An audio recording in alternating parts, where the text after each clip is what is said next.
honored after watching that video to have a true American hero, Captain Crippen, with us today to celebrate our 20th year celebration.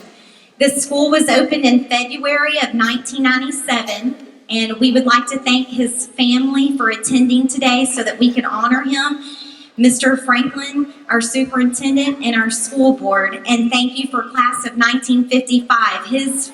That was his friends that he went to school with, and we want to welcome him. So let's give him a big round of applause.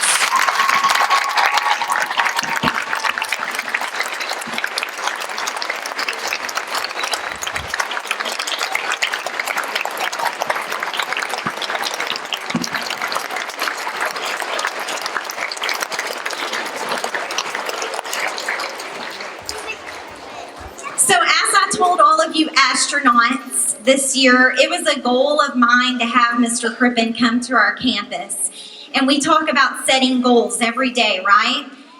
And when Mrs. Mays achieved this goal, it just shows that you guys can achieve anything that you put your mind to. Your teachers and I love you so much, and we know that you have great things, and that's why we have in our school song, the world is going to know your name. You just have to dream big.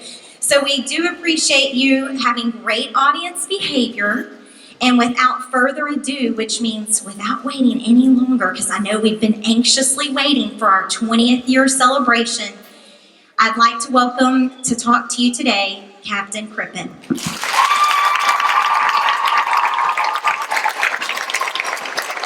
Thank you very much. And thank all of you. What a great audience. Wow. As you well know, had to do all the research on my history. I grew up in Porter. It was not the same town it is now. It was a little country town back then. In fact, the only school building we had was in New Caney. And we didn't have such a thing as kindergarten at that point. We had the 1st through the 12th all in that one building. And I don't think the whole building held half of what we have in here, so it was not the same. But I'd love to hear Ms. Mays talk about goals.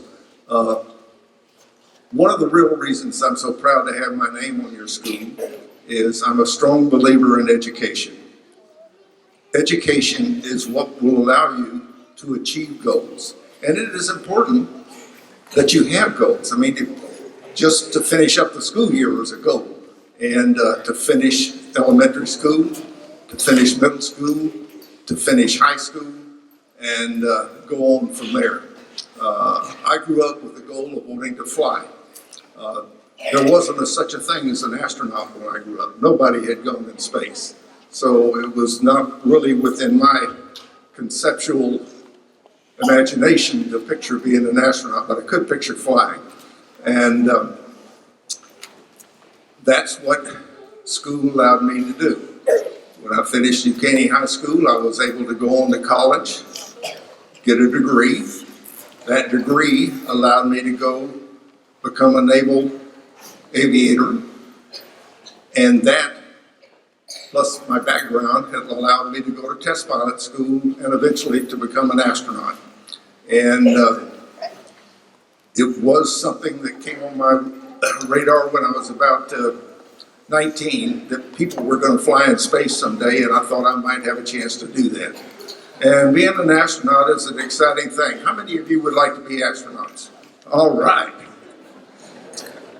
And as was pointed out in the little video we just watched, you girls can be astronauts too. When I started flying, women didn't think they could be, but Sally Ride, who was the first woman from the United States to fly in space, flew with me on her initial flight and also on the second flight. And we have a woman commander of the International Space Station right at this time. So nothing is beyond your dreams. You can do it. And flying in space is pretty exciting. It's quite unusual. It was different with the space shuttle because, as was mentioned on there, we had big solid rockets, and when you're out on the launch pad, you're actually laying on your back because this vehicle is pointed upwards. And when the solid rockets ignite, It is a big kick in the pants. You know you're going somewhere. You just hope it's in the right direction. But it was the kind of thing where the first time I did it, I mean, it really got my attention. It was not only a big kick, but it was loud. It was very loud. Even with a helmet on, it didn't dampen the noise very much at all. And the vehicle, because of those big solid rockets, shakes. It's about like I used to liken it to driving my old pickup down a washboard country road out here in Porter. That's about what it felt like. Those solid rockets burn for about 2 minutes, and during that time there's a lot of shaking. It's very noisy, and the vehicle ended up, after 2 minutes, those rockets are all used up, and they are ejected off, and it gets very quiet. No more acceleration. It's about like you sitting out there on the floor right now. It's not violent at all. And then you continue accelerating on out using some other main engines. So in 8.5 minutes from lying on the launch pad to being in orbit and going 17,500 miles an hour takes 8.5 minutes. And that is fast. That first time I did it, it seemed like it took about a minute because it was going so fast. But then is one of the most delightful experiences of all, and that is being weightless. You float when you're in space. Now, if we had this room up in orbit right now, we could have some people up there on the ceiling, some people over here on each of the walls. It wouldn't be so crowded as it is down here on the floor. It is a very nice experience.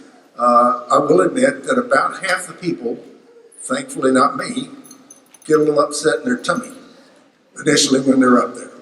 And I don't know if anybody in here gets car sick, but similar to that, if motion kind of upsets you. But after a day or so, usually everybody is over it. And after that, everyone thoroughly enjoys it. The other experience is getting to look at this beautiful Earth that we're all fortunate enough to live on. Most of the astronauts would spend all their time with their nose up against the windows, smearing the windows if they didn't have to work. But it is a beautiful place to watch, and you go around the Earth once every hour and a half. So you get a chance to see most of the Earth. And it's a beautiful place we live on, and it's one we need to know that we need to take care of. Coming back and landing is not a violent thing in the space shuttle.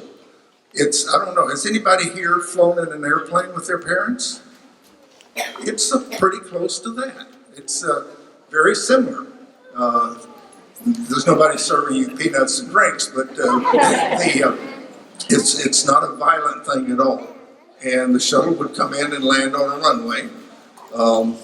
And that was a very nice experience. Prior to that time, we all parachuted in the ocean in a capsule. Unfortunately, since retiring the shuttle, that's what we're going to go back to doing for a while. Maybe that'll be changed. I have enjoyed all the things I've had a chance to do in the space program.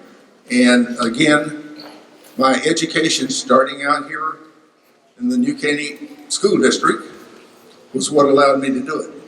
And if you set goals, I'm convinced you can do whatever you want to do. The thing that is very important is you need to pay attention to your parents. You need to pay attention to your teachers, because what they're doing is trying to help you. Now, if somebody goes home with some homework and it seems like too much, it's important. You need to pay attention to it. And I'm very proud to have my name on your school, and I'm very proud of you. I know that you will go on to great things. 20 years ago, the children that were in the school when it was opened up are all now about 30 years old. So, and they're out doing great things too. So thank you very much. I really appreciated your video. It was fun.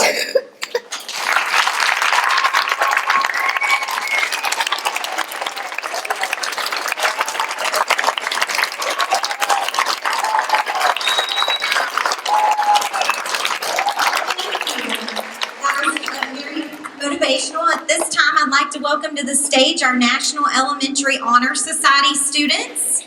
They have a token of their appreciation they'd like to present to you. And if I could get Kemper McGee, where is he today? Raise your hand, Kemper. Do you see he even dressed up like an astronaut for you today? So I thought that was so cute. Okay, and at this time I have Sarah Latican, Emily Cardenas, and Cameron Meyer. All of our students in our school worked on something for you that we'd like to present to you. It has been 20 years since the doors of Crippen Elementary were opened and students began their journey of exploration and learning. We are proud to attend the school named after an individual who is an inspiration to all those who attend these classes here. We have learned about your life and know that our dreams for the future aren't too big, unrealistic, or unachievable. That with the same type of hard work and dedication that you have displayed in achieving your goals means that it is possible for us to reach new heights. We want to present you with a book made by us in honor of your visit. Thank you for giving us the opportunity to meet you and show how proud we are to be attending the elementary named after you.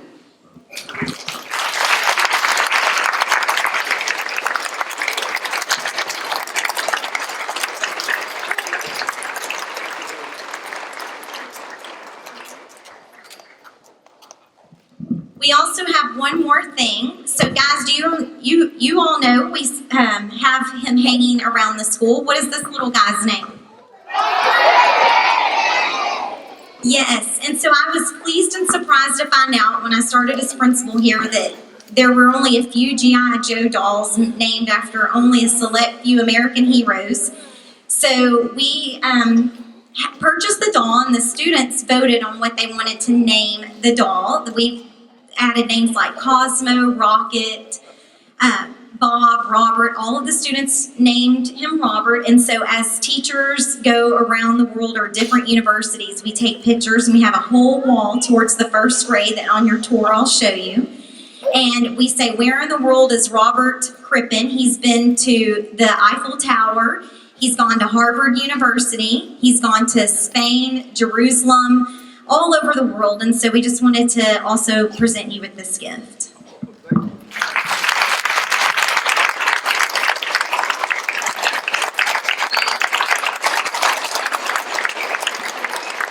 And at this time, I'd like to introduce Mr. Franklin. He's our superintendent of our school district, and he is here to also talk to Captain Crippen. Captain Crippen, we're honored for you to be here today, and you just bring the message that we all share with our students on a daily basis, and that is dream big, and not only dream, but set your goals high. And you've demonstrated that, and we wanted to present you a Distinguished Graduate Award from New NCISD.